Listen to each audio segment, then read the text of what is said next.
Hello and welcome to Maths with Jacob. This lesson will focus on decimals, short division worksheets.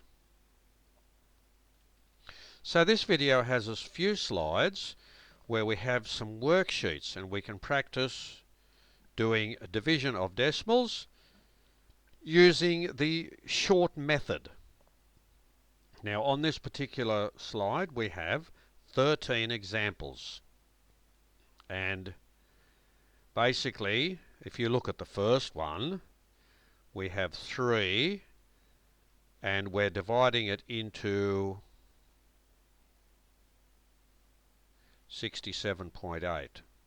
Okay, and that's basically what we do.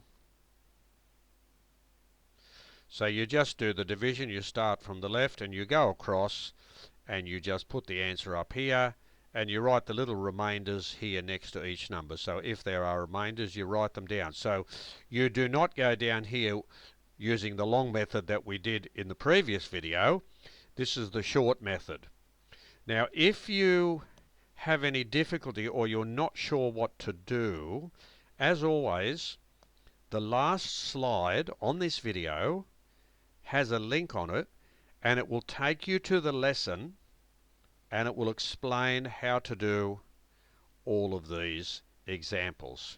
So just click on that link and you can watch that video and that'll show you how to do all of these examples. Okay, let's move on now to the next slide and see what we have there. Simplify each of the following using the short division method. And this is very similar again. We're dividing a given amount into an equal number of parts. So whenever you see that word there, you know definitely that that's division. Okay, so basically you have this number here divided by this one. That's what it's all about. It's always the first number divided by this one. And because they're equal parts, well, you get a particular answer. For example, the answer will be 3 equal parts, whatever the answer is. Here we have 6 equal parts. Now again, the next slide has a link on it, and that link will take you to a lesson, and that will explain how to do all these examples. The other thing I said during the lesson, and it's very, very important, and I know I've said this a lot during my lessons, a knowledge of tables really makes mathematics for us a lot easier, especially anything to do with calculations.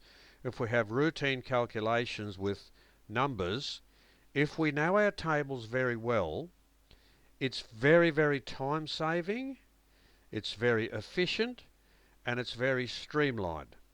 So I would strongly recommend that students really take time to learn their tables well, because we don't always have the benefit of a calculator. If we know our tables, believe it or not, many, many times we can actually do the sum a lot quicker than by calculator. So this video has given us 2 slides and we've had the opportunity to practice division of decimals using the short method.